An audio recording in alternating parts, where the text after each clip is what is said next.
তো hello guys, back to my channel. শুভ জন্মাষ্টমী তোমাদেরকে জানিয়েছি। দেখুন চলে এসেছি। দেখুন প্রথমে তোমাদেরকে সবজি মবজি দেখে দিচ্ছি, আর তেল সব তোমাদেরকে দেখে দিচ্ছি। গোপালের ভোগে কী কী লাগে তার জন্য দেখে দিচ্ছি। এই দেখুন আমার দিদিভাই তাল চটকিয়ে দেখুন তালের গেটটাকে বেড়ে করে নিয়েছে, তালটাকে চটকে এর মধ্যে আমি আলু চালটাকে ভিজিয়ে রেখেছি। আর এই দেখুন তাল চটকানো হয়ে গেছে ভালো করে চটকে।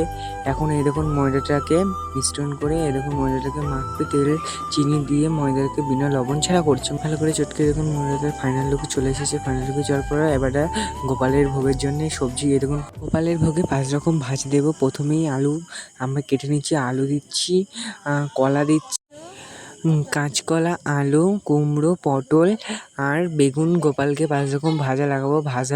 ভাজা দেওয়ার পর আমি গোপালের জন্যে খিচুড়ি ভোগ করেছি। খিচুড়ি ভোগটা গোপালকে অর্পিত করে দেবো। তোমাদেরকে নেক্সট ভিডিওতে দেখাবো। চলো তোমরা এখন যা।